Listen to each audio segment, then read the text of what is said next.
Welcome to the Carl Jackson Show. This is your daily dose of objective truth in a world of confusion and lies. And thank you for all of you that are on SNC TV joining in as well.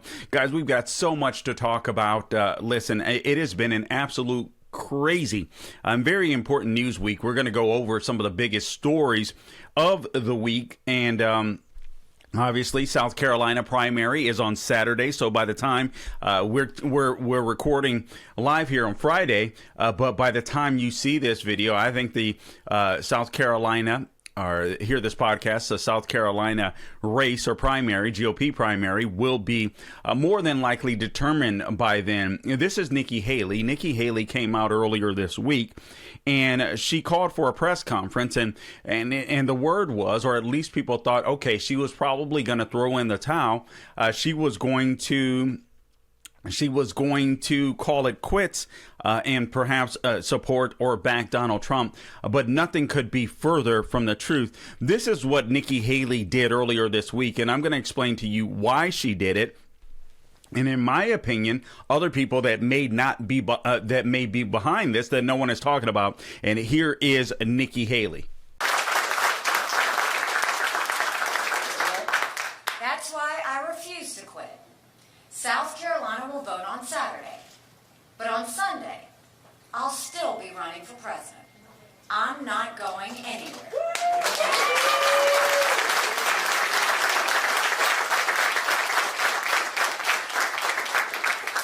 I'm campaigning every day until the last person votes, because I believe in a better America and a brighter future for our kids. Nothing good in life comes easy. I'm willing to take the cuts, the bruises, and the name-calling, because the only way you get to the blessing is by going through the pain. Dropping out would be the easy route. I've never taken the easy route. Okay, let's go ahead and end it there. Okay, so that's Nikki Haley. She's defiant. She says she's not going to drop out of the race. The word is that there are over 50 Joe Biden backers, donors, that are backing Nikki Haley. Listen, guys, the lady has no base. I have nothing against Nikki Haley. I'm not a fan politically of Nikki Haley. She's a little too moderate for my taste, but from all accounts that I've heard, she's obviously a very smart, brilliant woman, strong woman, great family woman, mother, wife, so on. But I don't think she's cut out to be president. And frankly, I don't think she has the base. As a matter of fact, I know she doesn't have the base. She's lost in Iowa. She's lost in New Hampshire. She's lost in South Carolina. Now, I, for one, have argued in the past, and I do believe this, that if you have a route to victory, then I do think that you should compete. I'd like to see debates. I believe that iron sharpens iron. Nikki Haley absolutely does not have a path forward, and she knows it. So here's what I think Nikki Haley is doing. I believe that Nikki Haley is running as the I told you so candidate. All right. That's what she's doing. She's running as the I told you so candidate. She's running hoping that either Trump will get arrested and or jailed, or he'll lose in the November election, and then she'll be better positioned to run in 2028. I really do believe that that is currently the gist of her campaign, because I believe that she is going to lose in Carolina. Now, listen, South Carolina. Now, the South Carolina race has not happened as of yet, but I think we're going to see this. I think the result on Saturday will be a double-digit victory by former President Trump in South Carolina. That is a winner-take-all state. Trump would have had momentum continued that has been gaining from Iowa to New Hampshire, Nevada. I mean, Nikki Haley came in third in Nevada, so this is absolutely just sad to me. But it is what it is. If she believes that she can really win the race, then so be it. Stay in the race. I don't think she thinks that. I believe this is an "I told you so" campaign, and I believe that donors on the left are more than willing, or in the middle, are more than willing to oblige to make sure that Donald Trump isn't the president and Joe Biden is. Speaking of making sure that Biden is the president and Donald Trump isn't, this is a story that hit later this week. And now, honestly, I'd like to do a separate show for it, and we will do that because I think it's one of the bigger stories of the week.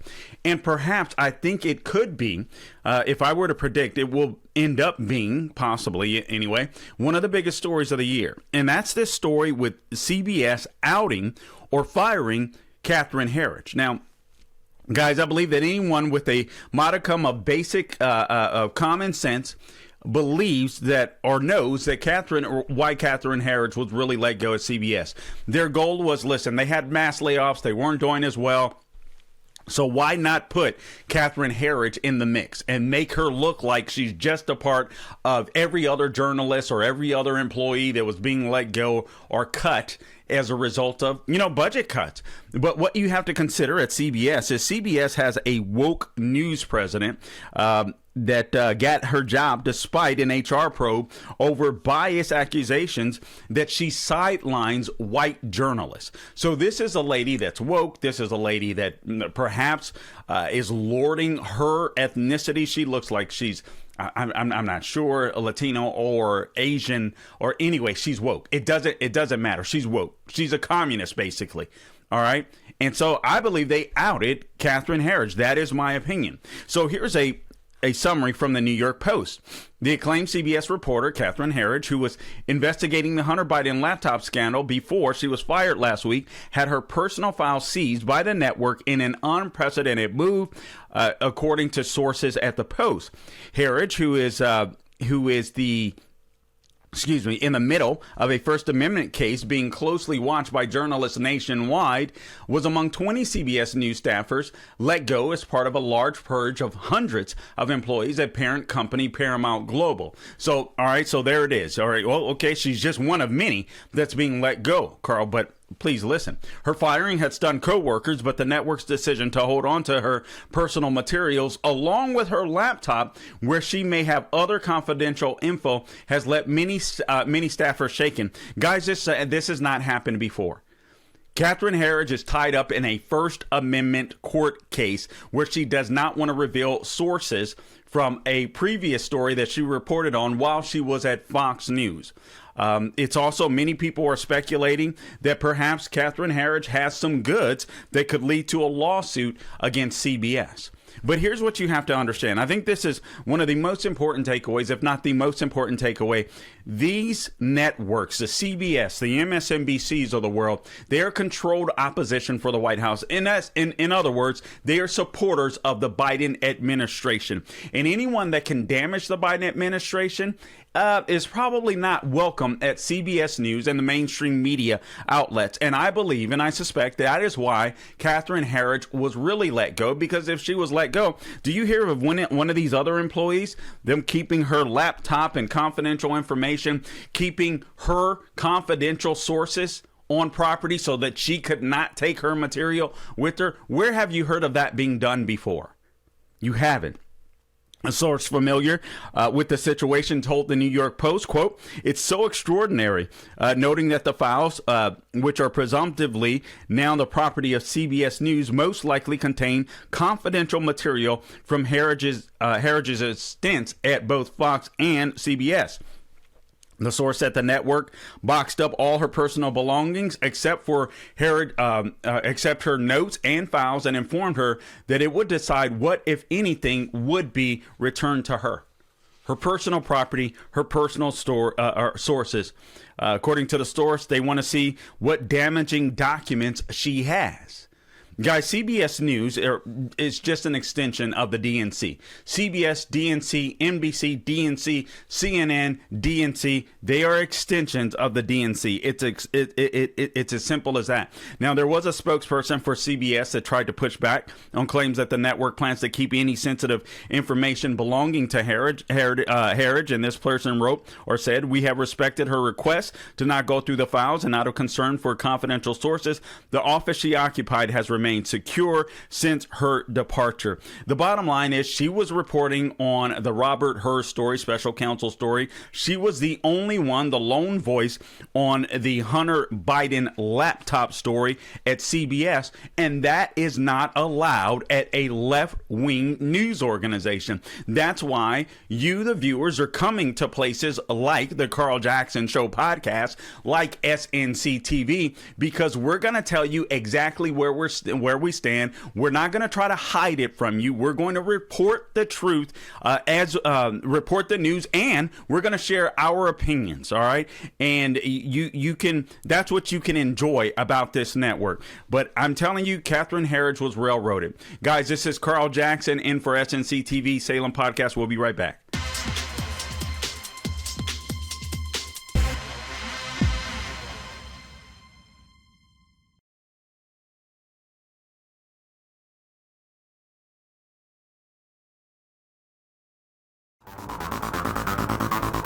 All right, welcome back to the Carl Jackson Show here on SNC TV and with the Salem Podcast Network. Please subscribe to my podcast wherever you go to get your podcast. You can also find me on all things social media at the Carl Jackson Show. We're on X, we're on Instagram, we're on True Social, Getter, Facebook, wherever I am on social media.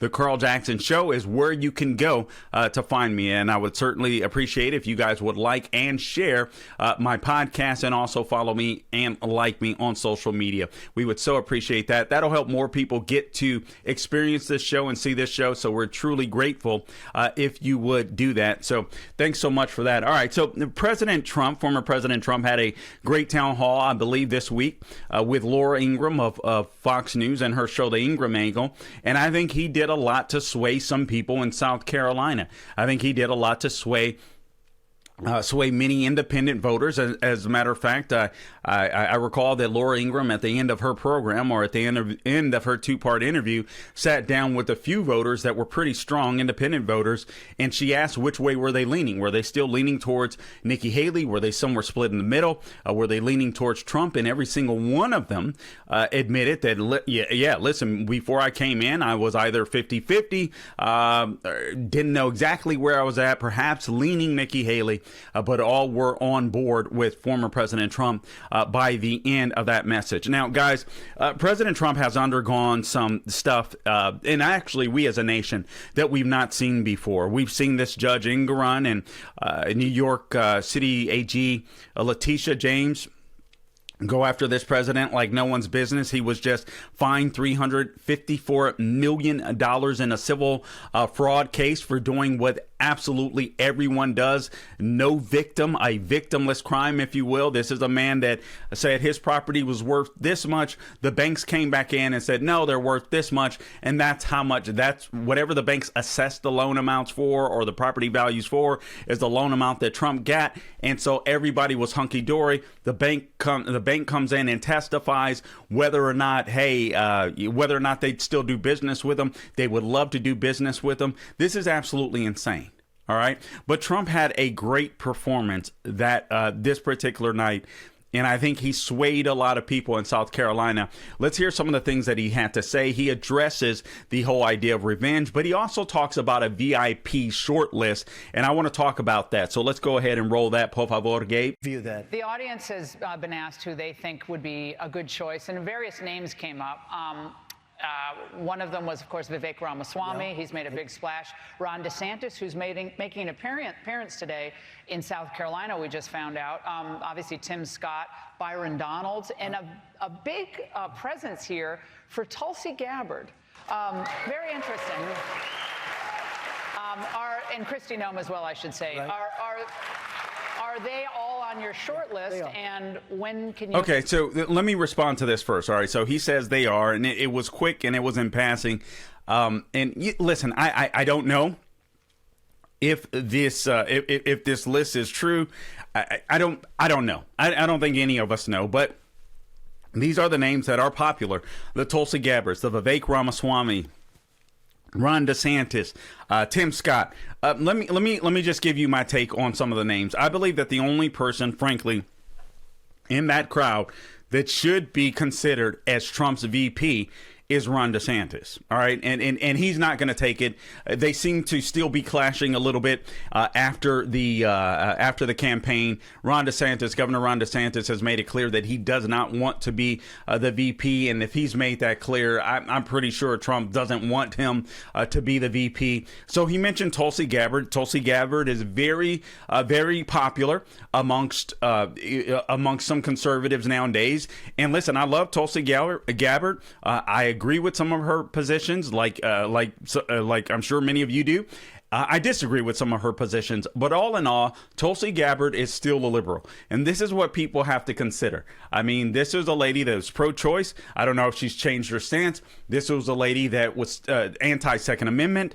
I mean, so we do have to consider that. I mean, we appreciate Tulsi Gabbard because she devastated the vice president, current vice president Kamala Harris, on the debate stage. And I think she pretty much ended Kamala Harris's bid to become the president. And Lord, are we so thankful for that. We see the disaster that Kamala Harris is. And I think in part, that's thanks to Tulsi Gabbard, right?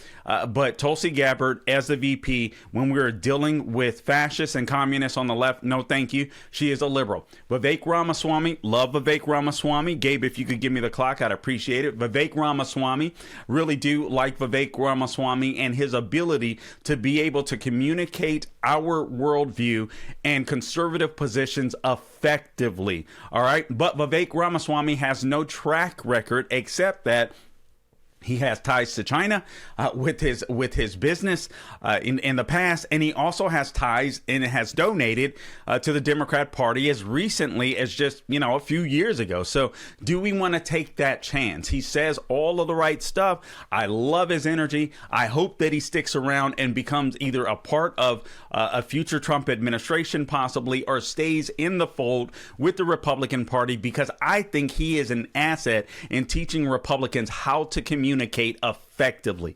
And he is absolutely, I haven't seen anyone as good at communicating conservative ideas as Vivek Ramaswamy since Ronald Reagan. And not like I was paying attention much to politics during that time. I was just a kid. But I mean, all of the things that I've read, seen, videos that I've watched of Reagan, the things that I've read about Reagan, are just absolutely phenomenal. I love going back and watching some of his old speeches and clips and so on, etc., because he was such a great communicator and he made you feel good about America. So Vivek is great for that. Senator Tim Scott, let's just be straight. Loves Senator Tim Scott. I think he's a good senator for the state of South Carolina. I think he's doing a good job there. He doesn't have a governing background, and also Senator Tim Scott tends to be more moderate. He tends to be more of the establishment wing, given what we're facing in the United States of America with a political party in the Democrat Party that is increasingly anti-Democrat. I don't think that is the right person to pick, in my opinion. So there you have Scott, you have Vivek, you have Tulsi Gabbard.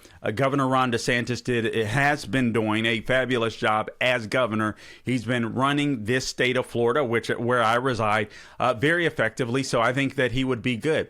A name that wasn't mentioned was Sarah Huckabee Sanders. I think she would be absolutely phenomenal, except that she's only in her first term and not even in her second year, I don't believe, as the governor of Arkansas. So I do believe that she should stay put. That name was not mentioned, but anyway, and I think the best pick, in my opinion, would be Governor Kim Reynolds of Iowa. Now, listen, she endorsed Governor Ron DeSantis in Iowa. Trump was a little upset about that. I really don't care. Guys, it's time to save the country. And after DeSantis, in my opinion, she is the best fit to be able to serve this nation as vice president. And her personality isn't so big where she would get in the way of Trump's personality, because let's face it, he has a huge personality. So just something to consider. I believe that I've covered all the names. If I missed a name that he mentioned, frankly, probably not worth mentioning, but I do believe at this point Byron Donalds. That's one. I think Byron Donalds is excellent. I love him as a congressman. I would love to see him as a future governor of Florida. I don't know that I'd like to see him as vice president. Of all the names mentioned, I do believe that Governor Ron DeSantis and Byron Donalds are the better picks. But as far as Byron Donalds as VP, I'm not sure that we're there yet. And now let's this is Trump. If we could get this video up real quickly, Gabe. This is former President Donald Trump on whether or not he's going to seek revenge from the Biden administration that has absolutely come after him. Let's go ahead and roll that video. Por favor, Gabe. Mr. President, our country is so divided right now. I know you have suffered endless attacks, no doubt, but how can you assure independent and undecided voters that your focus as president will be on improving the state of our country and not settling those old scores? It's an interesting question, I must say. Look, I did it before. We had a great 4 years, especially before that very last part where COVID came in, and we did a great job there. We've been given great marks on the economy and on the military and on foreign affairs, but never got the credit we should have gotten in that. We did something amazing, and the stock market was higher in the end. But just before the China, I call it the China virus because I like to be accurate, came onto our shores, we had the greatest economy in the history of the world, even going up to the end. But this period of time, and it was success. Successful is the word I'm using to answer your question. We had such success in history. Some of your favorite pollsters like McLaughlin and Fabrizio, I met them the day before I heard the word COVID or pandemic, the day before. And we were talking about the next election coming up. They said, sir, if Abraham Lincoln and George Washington came back from the dead, they couldn't beat you. We had the greatest economy ever. And the people, let's call them on the left and far left, were calling me. We want to get together. I've never seen anything like it. I said, do you believe this? Everybody was happy. African American, Asian American, Hispanic American. We're going to get into that. Okay, we'll be back. Carl Jackson.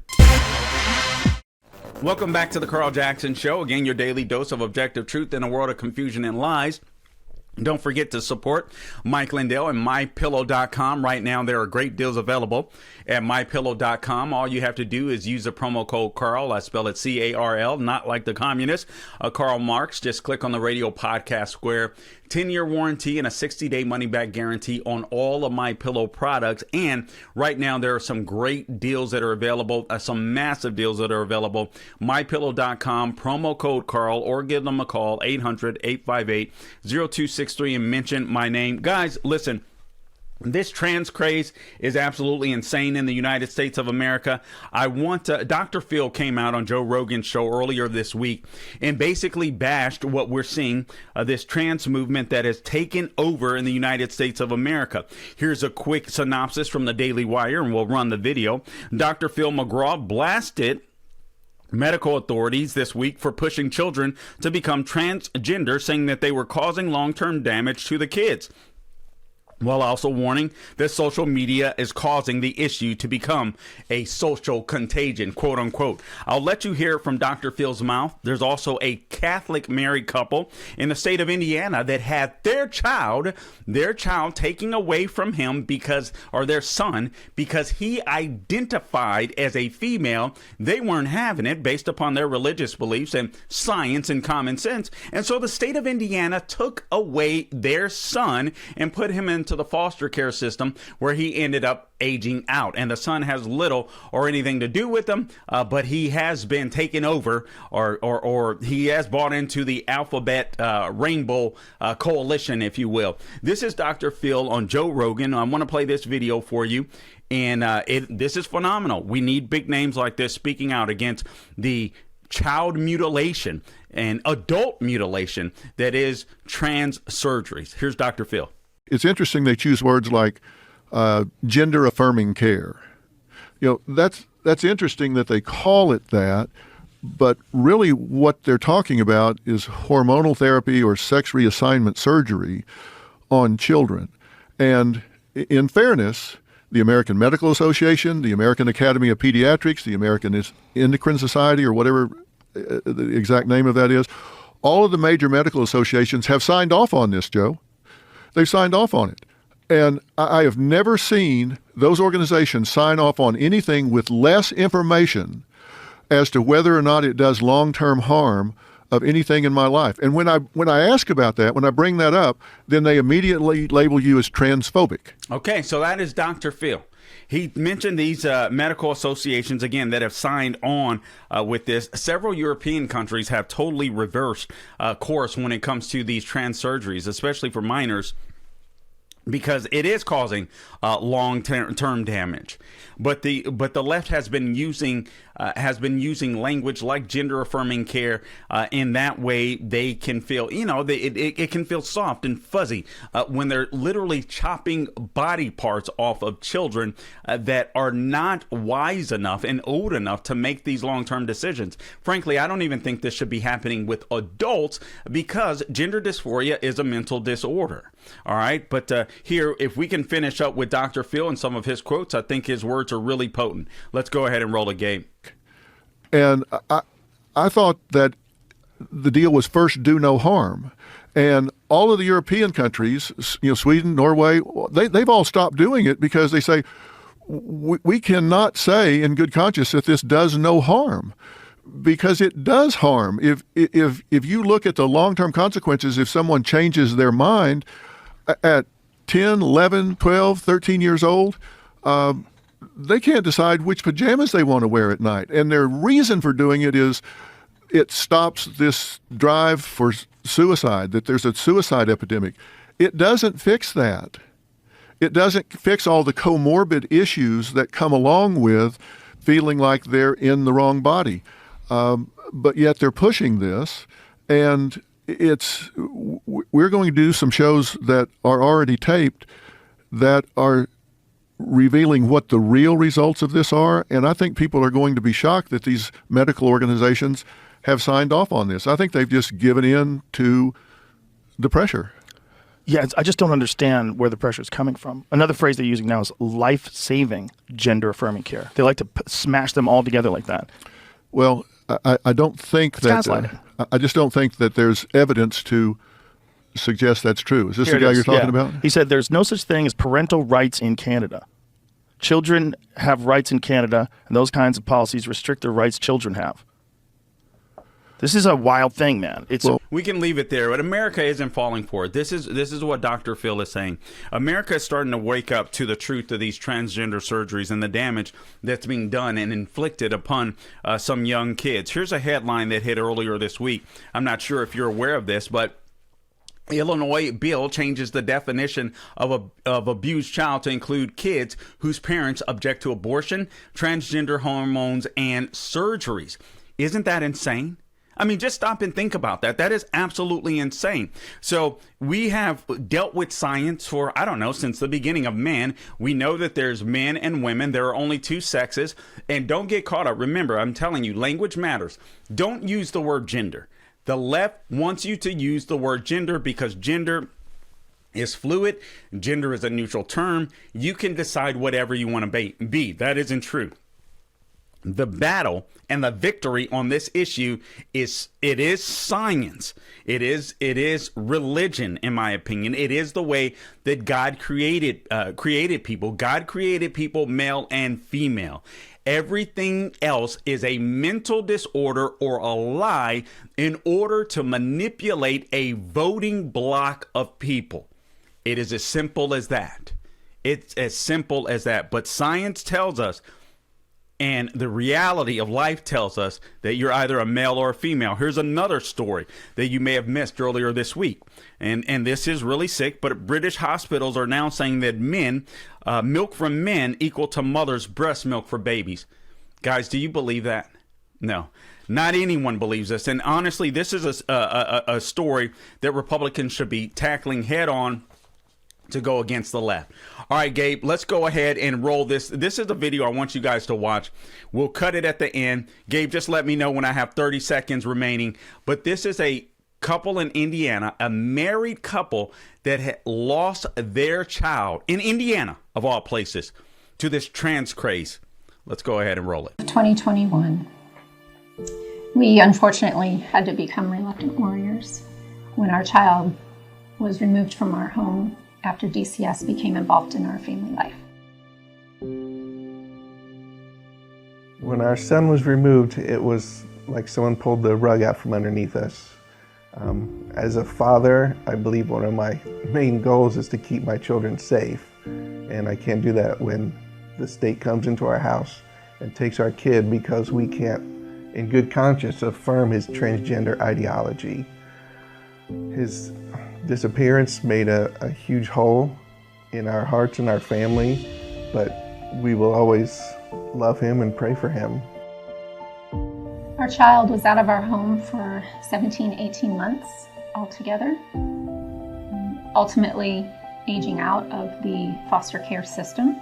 We were able to visit with him at his discretion, basically for about 2 to 3 hours each week. Though we pushed constantly for additional engagement, attended family therapies, we were never able to have an agreement for additional time with him. So as a mom, having limited access to your children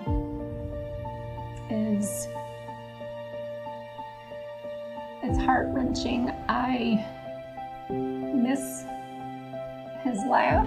I miss being with. Let's cut it there. This family has not been able to visit with their son except for a couple hours a week. The state destroyed their relationship with their child. They, quote unquote, affirmed his transition. And so now they have a son that believes he can be or is a girl and can be a girl.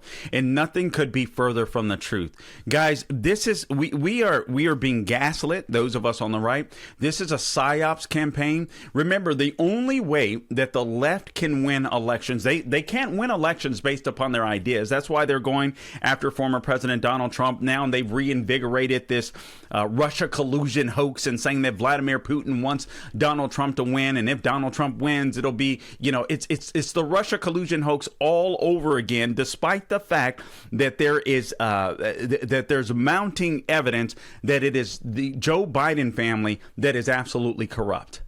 This is a psyops, everything from trans to this new Russia collusion hoax. When I have headlines here, quote, media admit Joe Biden involved in AmeriCorps deal with his brother James. Another story that broke last week, and Matt Taibbi was on Fox News with Jesse Waters earlier this week. Quote, political espionage campaign targeted Trump. Russia collusion tell a WMD style story, journalists say.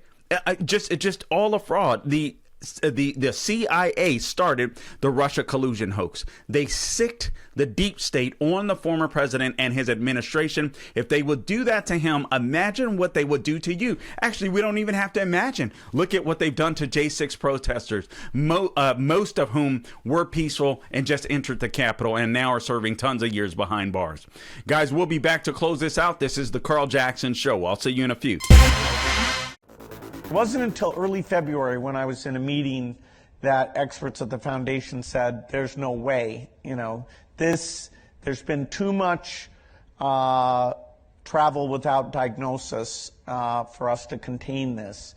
And then at that point, we didn't really understand the fatality rate. We didn't understand that it's a fairly low fatality rate and that it's a disease mainly of the elderly, kind of like flu is, although a bit different than that. So that was a pretty scary period, right, where the world didn't go on alert, including the United States, nearly as fast as it needed to. Who hired Bill Gates? Who hired Bill Gates to oversee world viruses or gain-of-function viruses, unfortunately, started by the United States when we, with Dr. Fauci and our CDC and our NIH, decided to work with a communist regime with gain-of-function research that has now come out. We now know this to be the case. Who is Bill Gates to try and figure? Is he an elected official? Have people chosen him? And frankly, I believe that this is my opinion. This guy should be prosecuted to the nth degree. It is my view that people that push this vaccine knowingly, I say this because there's plenty of evidence now. knowingly pushed a vaccine that would harm people. They knew this from the very beginning. The evidence is clear. Dr. Fauci has been interviewed behind the scenes in Congress and has admitted to such, and admitted to every mitigating factor or tactic that the CDC used and that he recommended just came out of thin air. Masking, social distancing, a bunch of nonsense. You hear this guy Bill Gates talking about containment. Well, once it got out, who was he speaking to? Who did he have? Who did he have the power to speak to? This guy. There was a study that came out. 100 million COVID-19 vaccine recipients reveals a host of adverse events. This was from this story is from the Epoch Times. Here's a summary. A multinational study of over 99 million vaccinated people has identified higher incidences of neurological, cardiovascular, and blood disorder complications than what the researchers expected. The peer-reviewed observational cohort study published in the Vaccine Journal on February 12th aimed to evaluate the risk of 13 adverse events of special interest. They're called AESI for the acronym, following COVID-19 vaccinations. I'm getting feedback here. The AESIs span three categories: neurological, hematologic, and cardiovascular. The data was collected over 99 million vaccinated people from 8 nations were involved. Those nations include Argentina, Australia, Canada, Denmark, Finland, France, New Zealand, and Scotland, looking at risk up to 42 days after getting the shots. 3 vaccines were studied, and they included Pfizer, Moderna's mRNA vaccines, as well as AstraZeneca's viral vector jab. So researchers found higher than expected cases that they deemed met the criteria or the threshold to be potentially safety signals for multiple, again, adverse events of special interest, again, known as AESI. And this includes a Guillain-Barré syndrome or Barré syndrome, GBS, cerebral venous sinus thrombosis, CVST, myocarditis, and pericarditis. So if for those of you, listen, I'm not a doctor, and I know this is uncomfortable to talk about, but this is a very important subject. And the reason being, we can't let this go. And I know that this is touchy to talk about because perhaps many people, even in this audience, you either got these jabs or you were forced to get these jabs by your employer, by government officials that were little fascist dictators trying to tell you what you can put in your body. And sadly, many people succumb to it. All the while, these people knew that it was a lie. They knew it from the very beginning. They were doing tests. They knew these jabs were not working well, would not work well, and they did it anyway. The reason they did it wasn't because they were concerned about your health. It's because they wanted power. And even though Fauci was running a CYA campaign because he was responsible for the gain-of-function research that was going on in the Wuhan lab in China, unfortunately, this guy was given all types of power that he shouldn't have been given in the Trump administration. This guy knew all along, and he just wanted to cover his butt.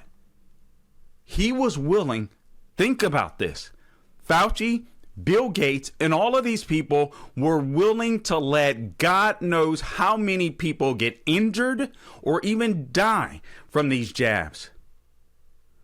One for profit, one to cover his butt. These men should be lined up. I won't say. Let me tell you what GBS is. GBS is a disorder in which a body's immune system attacks the nerves and can eventually paralyze the whole body. Most people with the condition require hospitalization. A statistically significant increase in GBS cases were observed after the first AstraZeneca shot. The researchers had expected 76 GBS events in the observational cohort study, but ended up identifying 190. Acute disseminated encephalomyelitis. Never heard of it before. The acronym is ADEM. That's a condition that typically occurs after a bacterial or viral infection. It causes inflammation of the central nervous system. 2 cases were expected. However, the study identified 7 events after the first Moderna jab. Then there's Bell's palsy. That's the weakness of paralysis of facial muscles. Higher than expected Bell's palsy cases were identified after the first dose of the Pfizer and Moderna vaccines, according to this report. CVST.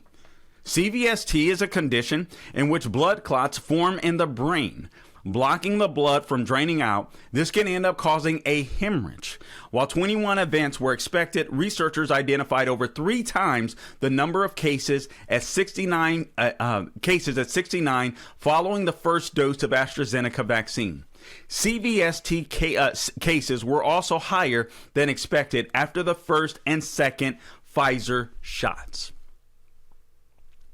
This is an uncomfortable subject. But we can never forget what the left attempted to do to us with this vaccine. Myocarditis is the inflammation of the heart muscle. Higher than expected cases of myocarditis that met the threshold for prioritized safety signals for the condition were, quote, consistently identified following the first, second, and third dose of mRNA vaccines, both Pfizer and Moderna, according to the study. All right, guys, so this is insane. This is what we're dealing with. We've all seen it. We've heard of these young people dying of heart attacks, having heart attacks, and we're like, where's this? What's happening? And the left wants you to believe, media outlets want you to believe that there's nothing to see, that you're the one that's going crazy, that these numbers, it's just because we're reporting this stuff more. No, I can flip on my laptop every single day, and I can now view stories, and I do, of someone where you're sitting there scratching your head, wondering whether or not they died of natural causes, or does it have to do with the jab because they're way too young.